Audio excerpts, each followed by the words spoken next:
пати секој од нас во текот на својот живот направил некоја грешка или некакво однесување кое што не било во согласно со социјалните норми, но која е разликата помеѓу однесување кое што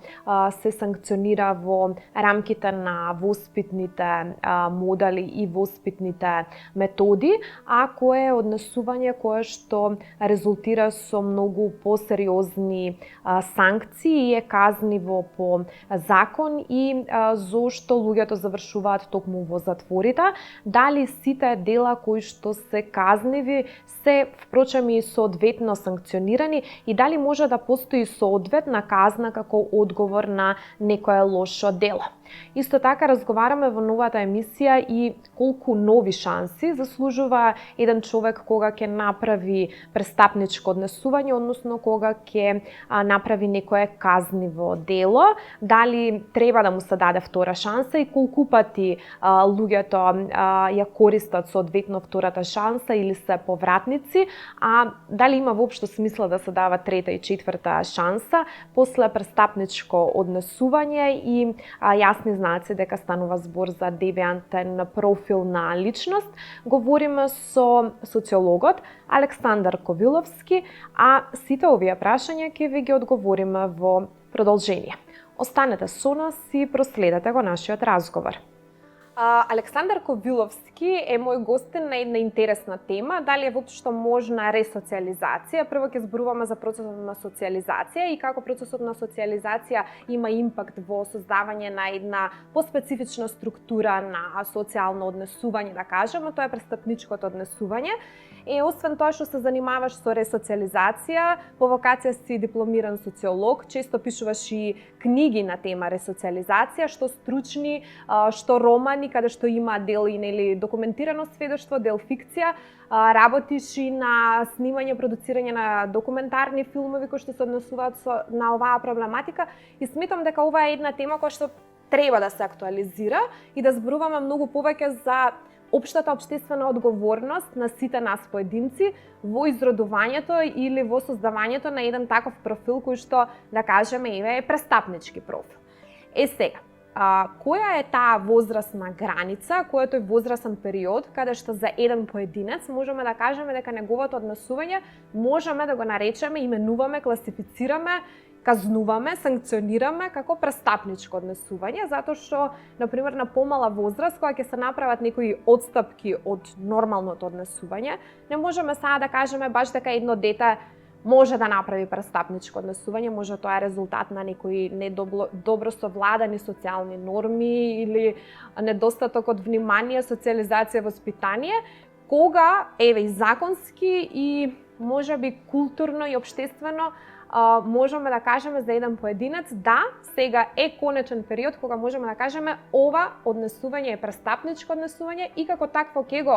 третираме, како такво ќе го концептуализираме и како такво ќе го можеби и санкционираме и казнуваме во казненото право. Кога зборуваме за возрастните граници во кои што едно поведение може да се нарече престапничко, треба да имаме на ум дека живееме во сите ние живееме во различни општества во кои што возраста може да се толкува различно во секоја држава.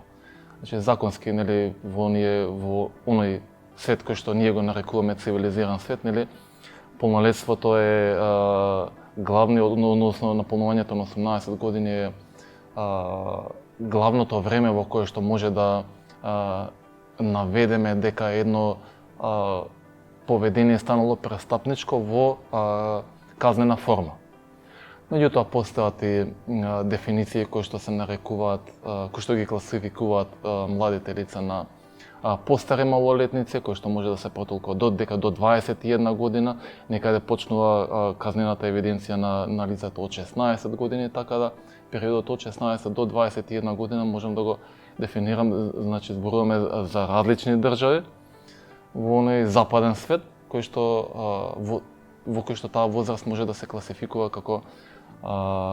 детерминанта на оно што го нарекуваме казнено поведение во општеството, кое што може да се ефектуира односно да заврши со казна затвор. Подпрашање мало, има ли тоа врска со дефиницијата дека дете е секое лице без навршени 18 години? Колку дали за дете можеме да кажеме дека е престапник или сепак треба да се почека да премине во светот на возрастните за да сме дефинитивно сигурни дека станува збор за престапничко поведение? Не мора да наполни 18 години, затоа што и кај нас во Македонија имаме малолетнички затвор, во кој што казна затвор издржуваат, односно тоа не е класичен затвор, иако има униформирани затворски полицајци, сепак не е класичен затвор, таму се вработени психолози кои што работат на детето и кои што се обидуваат да го изнесат на правиот пат се додека не ги стекне оние насоки кои што треба да ги стекне во однос на живењето во општествениот свет. Меѓутоа, кога зборуваме за престапничко поведение, мора да имаме на ум дека престапничкото поведение најчесто се класификува на престапничко поведение од казненото право, односно од правен аспект и од социолошки аспект. Значи, престапникот може да биде оној кој што го нарекуваме класичен криминалец, кој што извршил кривично дело, меѓутоа престапник може да биде и некој млад човек кој што нацртал графита, кој што општествените норми му забрануваат да го направи тоа. Така да, кога зборуваме во однос на престапничкото поведение, мораме да бидеме предпазливи во однос на тоа во кој контекст го зборуваме тоа. Исто така мислам дека честа дилема и вака и можам да кажам во учебници се поставува како едно од најклише прашањата или почетната точка од која што треба да тргнеме за да го разбереме престапничкото однесување, тоа е дали постојат вродени фактори кога станува збор за детерминирање на самото престапничко однесување или целосно треба да го дадеме фокусот на самата социјална средина и на стекнатите фактори, односно искуствата животни на човекот и на поединецот се тие кои што го прават престапник или сепак има некоја вродена карактеристика, некоја видлива материјална или телесна карактеристика по кој што можеме да ги препознаеме престапниците, а да не биде таа примитивна теорија за атавистичките црти на личноста и дека тие имаат специфичен облик на лицето, дали има некој например невролошко истражување кој што покажува дека имаат помалку развиени делови од мозокот престапниците или дека имаат некоја когнитивна функција која што е намалена, во тој дел да го прокоментираме со односот на вродените и стакнатите фактори како детерминанта во формирање на престапничкото однесување и профил на личност. Во право си ова е многу често поставувано прашање, дури ние како пенални работници си го поставуваме многу често во неформалните разговори. Ако прашате психолог, тој ќе ви каже дека најверојатно психолошките црти на личноста, односно кои што се вродени, најмногу предонесуваат за појава на престапничко поведение. Јас сум социолог и социологијата нас не учи дека најверојатно се работи за период во примарната социјализација на младата личност кој што придонесува најмногу за развој на престапничко, односно криминогено поведение. Ако отворите било кој учебник по криминологија, исто така постојат разни теории кои што се занимаваат со ова прашање, кои што се обидуваат да го најдат изворот на појавата на криминалитетот. Јас се обидувам да бидам објективен, меѓутоа ја застапам страната на социолозите, иако сметам дека се работи за комбинација и од психолошки карактеристики на личноста, сметам дека некои се полесно подводливи кон криминалитет, некои се помалку. Меѓутоа сметам дека главното влијание го врши социјалната средина во која што човекот живее. Кога зборуваме за примерната социјализација, можеме да зборуваме за семејството, за групата на врсници, за... Тука ќе прекинеме малку, се збунев. Да, група на врсници, тоа се агенциите на социјализацијата фактички што ги набројува, што е тоа? Така, па дури и општествениот систем во кој што живеат луѓето може да влијае кон појава на криминогено поведение. Ако живееме во состојба на социјална аномија, факт е и многу е поверојатно личноста да појави такви криминогени црти кои што ќе му се формират и ќе му станат вкоренети уверувања кои што понатаму ќе ги практикува во животот и кои што е многу тешко да се разбијат понатаму. Дали од психолози, дали од социјални работници, дали во затворите во процесот на ресоцијализација. и така натаму. Ми даде одлична увертира сега кога го спомнавме општествениот систем, општествената аномија, еве дојдовме и до Диркемовата теорија за тоа како општеството практично ги креира правилата на игра. Секое општество има своји културни фактори кои што определуваат што е тоа прифатливо и применливо однесување, што е тоа кој што не е прифатливо. Сега различни заедници, различни култури, различно диктираат правила на игра. Дали нешто што, например, доколку е нормално во некоја друга земја, например, не знам, има поконзервативни земји каде што има теократија, каде што се водат по некои други, можеби по религиски закони, таму едно однесување би се категоризирало како престапничко, додека во некои европски поцивилизирани, како што кажат ти земји, таму нема таква осуда или таков епитет за истите постапки кои што ги прави едно лице во две различни култури и во две различни држави. Колку културните фактори имаат влијание врз дефинирање на тоа што е престапничко однесување и дали истите се инкорпорирани во законскиот систем за тоа дали едно однесување ќе се смета за престапничко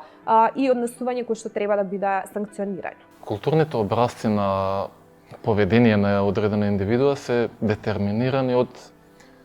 државата во која што живее, односно во општествениот систем во кој што таа индивидуа живее. Че како што спомна, во некои западни држави некои правила на поведение можат да подлежат на санкција, а некои не. Во некои други држави кои што се под влијание на повеќе на религијата, може да биде ситуацијата обратна. Сега прашање е колку човекот може да ги прифати некои од општествените норми кои што му се наметнуваат. Ако не сака да ги прифати, тој може да се вклучи во одредена подкултура, па дури и во одредена контракултура. А денес баш живееме во таков период, поготово во она што го нарекуваме западно општество, во кој што овие културни образци на поведение се менуваат и почнуваат да важат нови. И тоа може да предизвика проблем на одредени индивидуи да се вклучат во тој општествен свет. Така што јас лично верувам дека индивидуата не го креира дефинирањето на престапничко поведение, туку го дефинира општеството. Тоа е тоа кое што кажува што ќе биде и како ќе биде, и како индивидуата треба да се однесува. Доколку индивидуата не се однесува онака како што треба, следат одредени санкции. Некои санкции се поубедливи, да кажеме во земјите со кај што теолошките уверувања се многу посилни, отколку во земјите каде што постои поголема секуларност во општеството. Реалноста е дека државата со голема Д е секогаш во право. Значи индивидуата мора да се прилагоди на правилата кои што ги диктира државата. Доколку не се обиде да ги прилагоди, како што кажа, следат одредени санкции. Ме праша дали индивидуата може да одлучи да не ги прифати. Не може да одлучи такво нешто. Постојат закони, постојат дури овие закони се под диктат на некои општествени норми. Значи во општеството се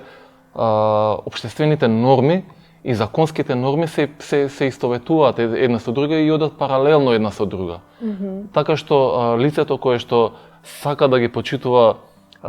законските норми, мора претходно да ги почитува и општествените норми и обратно. Тие идат во корелација и индивидуата сама по себе, колку и да зборуваме за човекови права и за либерализам и за индивидуализам, индивидуата не може ништо да направи во однос на тие прашања. Морам исто така да те прашам во однос на превенција од сторување на некое девијантно дело или казнено дело или кривично дело, еве да го кажеме во еден поопшт термин, која е најдобрата солуција да се пристапи во поглед на самата превенција? Дали е тоа општественото табу и стравот дека ќе бидам отфрлен од другиот, доколку не се однесувам во прилагодено со самите социјални норми, или самиот страв дека ако направам нешто што е погрешно и што е незаконски, ќе имам законска санкција и ќе бидам, да речеме, можеби и кривично одговорен, кој во пракса се покажува како подобар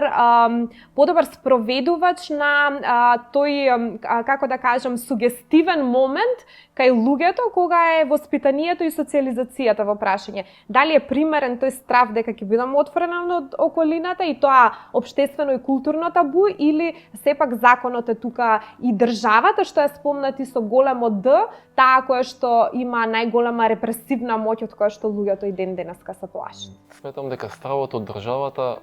се уште не е толку изразен, е голем, стравот од законот е голем, меѓутоа уште поголем е стравот од табуата, од религијата, кај човек, еве да кажеме за кај религиозен човек, многу е поверојатно да се плаши од ставовите кои што му ги нуди религијата, отколку од ставовите што му ги нуди државата. Кај човек кој што се смета за посекуларен, ситуацијата можеби е малку различна, така што не можам да дам конкретен одговор на твоето прашање. Човек кој што смета дека живее или сака да живее во секуларен свет, сметам дека тоа што ќе му го каже комшијата нема толку да му влие и не се плаши толку туку од стрикно од законите кои што му ги овозможува, кој што му ги пласира државата. Можеби за тебе казната е апстрактен поим, меѓутоа казната не е апстрактен поим за оној кој што издржува затворска казна. Така што ќе се повторам, не можам да дам конкретен одговор на ова прашање, зависи кај секој човек законот или општествените норми може да влијаат различно. Дали постојат некои карактеристики на личноста, црти на личноста? Сега знам дека не си психолог, меѓутоа како дел од тимот кој што ја работи ресоцијализацијата, верувам дека се сретнуваш и со ставовите на твоите колеги психолози кои што се неопходен дел од тимот кој што работи на ресоцијализација на осудени лица, на издржување на затворска казна. Дали можат психолошки или социолошки во однос на бихејворијалното постапување на еден поединец, однесувањето кон другите луѓе, неговиот степен на адаптираност во поглед на социјалната заедница каде што припаѓа, да бидат некаков индикатор за стручните лица или за самата околина, дека тој во иднина може да пројави престапничко однесување и како тоа престапничко однесување може да се превенира, да се спречи или да се насочи во некој друг сосема правец. Дали постои некое однесување кое што од многу рано можеме да го детектираме како потенцијално одстапничко поведение? Јас сметам дека личноста која ќе се роди се раѓа како празна табла, како табула раса, и во текот на неговото созревање, знаеш како празен софтвер, и во текот на неговото созревање тој софтвер се надградува со информација од надворешната средина. Како пример ќе кажам дека ние во затворите имаме инструмент за проценка на ризик, така се вика алатката, во која што се работи во приемното одделение при самото пристигнување на осуденото лице во установата, и кој што инструмент преку низа вкрстени прашања кон осуденото лице ни дава одговор за иднината на истото осудено лице. Дали постои ризик од рецидив или не постои? Дали имаме низок, многу низок, среден, висок и многу висок ризик? И тоа е проценка. За повратништво, За повратништво, да. И за повторно сторување на кривични дела. А понатаму ме праша и за превенирањето, секако дека постои, доколку таа превенција не се случи во младата возраст, кога постои, кога тоа поведение се уште не е санкционирано, не е дефинирано како криминално, туку само како прекршување на одредени општествени норми, секако уште тогаш може да се влијае, тука се влијаат и дали центрите за социјална работа, дали психологот во училиштето, педагогот каде што учи на детето и така натаму, доколку се уште не може да се реформира тоа поведение на индивидуата, тоаш несомнено дека ќе дојде во даден момент во затвор и процесот на ресоциализација ќе биде наменет токму за него, односно се употребуваат разни алатки за работа со него, разни програми, некаде повеќе, некаде помалку, за зависност од можностите на установата, со кој што тоа осудено лице или како да кажеме, со кој што тој престапник ќе може да се врати во реалноста, во нормалните општествени текови. Значи има граница на толеранција, едно однесување е престапничко до одредена граница, кога ќе ја помине таа граница мора да оди во контролирани услови во затвор, каде што веќе ќе се спречи да загрозува туѓа безбедност, здраве и така натаму. Така, постои граница? Постои секако дека постои и граница, тоа знаеш, постојат и законска граница, постои и општествена граница, затоа што некогаш без разлика можеби лицето индивидуата да не направи кривично дело, меѓутоа да биде санкционирано од општеството, односно од непосредната околина во која што живее. И таа казна некогаш може да биде потешка од казната затвор. Значи, зборуваме за стигматизација на лицето во надворешната средина во која што живее. Па не се согласувам со тоа дека казната треба да биде сватена како казна. Казната треба да биде сватена од од воспитен аспект, за ако зборуваме еве за детето, кога се казнува детето, да не да свати дека ако не го направам тоа ќе издржувам казна затвор, ќе бидам во лоши услови, туку детето да се научи да свати дека направило грешка и таа грешка треба да ја исправи. Јас лично сметам дека детето треба да се едуцира и да се социализира само со позитивни аспекти, со позитивни примери, да, со награди, и па дури и казната, ако се употреби, а не верувам дека некош мора да се употреби, не зборам за психичка казна, за физичка казна, па дури и казната некош кога ќе се употреби да биде употребена во смисла на, како што кажав, во смисла на воспитниот процес. Да не се заплашува детето со казна, туку да му се укаже дека казната е причинско последична врска на одредени негови поведенија, со цел истите тие поведенија да ги усмери кон нешто позитивно. Сега кога зборуваме за ресоциализација, тоа значи дека се дава втора шанса за едно лице кое што направило престапничко однесување, да речеме да се врати во нормала, како тоа ние го кажуваме со некоја народна лексика. Дали сметаш дека секоја втора шанса која што е дадена или во колкав процент се искористува таа втора шанса за ресоциализација, колку ресоциализацијата како процес дава резултати и има ли смисла да се постапува во одредени случаи со ресоциализација, особено ако се тешки случаи, неубиства, издржување на затворска казна заради убиства, заради масовни убиства, заради катастрофални злосторства, и колку шанси треба едно лице да има, го спомна и повратништвото, дали после втора шанса има смисла воопшто да се даде трета шанса, после трета да се даде четврта шанса, каде треба да ја ставиме таа граница со давање на шанси на лицето да се ресоциализира и да едноставно биде општествено функционално и прифатливо во средината каде што живее. Бидејќи живеам и работам во Македонија, ќе ги влечам искуствата од нашата држава. Ќе зборувам исклучиво со примери од нашата држава. Со оглед на тоа во каква држава живееме и во какво општество живееме, сметам дека иако процентот на повратништво е доста голем, сметам дека втората шанса ја искористуваат во позитивен аспект доста голем број на луѓе. Затоа што сме соочени со сиромаштија, сме соочени со распад на скоро сите социјални норми, каде и да излезеш надвор, не постои општествена норма која што се почитува онака како што треба да се почитува. И сметам дека луѓето во доволен број можеби ја искористуваат таа втора шанса. Сум за втора шанса, сметам дека треба да се даде. Луѓе некои грешат, некои се чисто како пример можам да кажам дека некој паднал во затвор заради извршување на кривично дело кое што е поврзано со злоупотреба на дроги, требале пари за дрога, направил кражба, доколку се на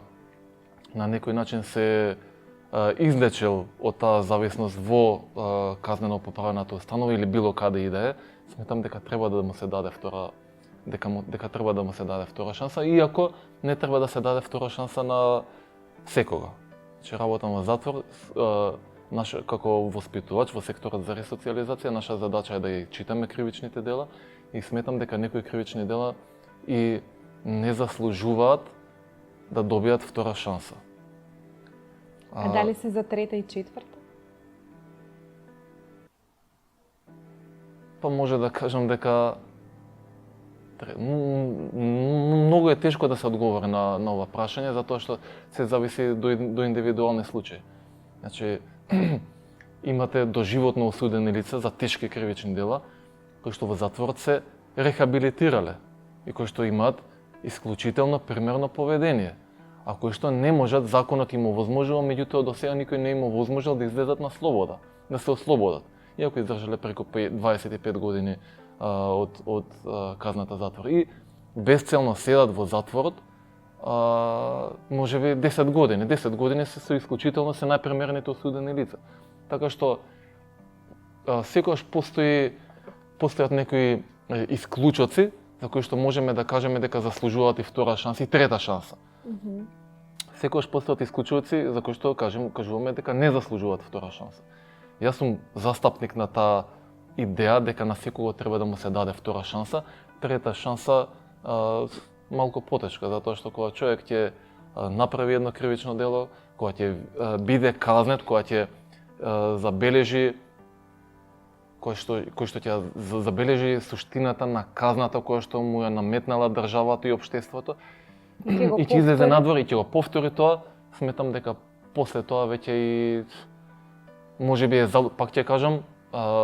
зборувам за големото мнозинство на случаи, иако секогаш постојат исклучоци, сметам дека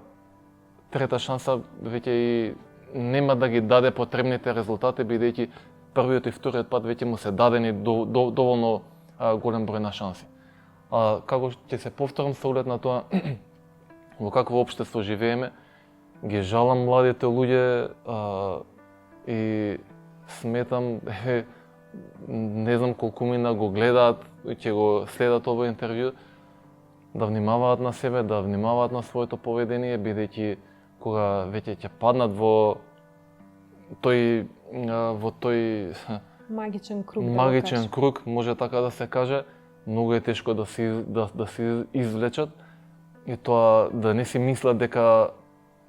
можат да го направат тоа. Скоро и да не можат. Да, мислам дека на крајот ја искористивме оваа прилика да упатиме една корисна, у најмала рака, порака до самата гледачка публика, особено до помладите, дека не се исплати да се биде престапник и дека секогаш примерното и доброто поведение е вистинскиот клуч и решение за сите цели кои што ќе си ги поставиме пред себе. Ти благодарам што беше денеска мој соговорник и што заедно еве на некој начин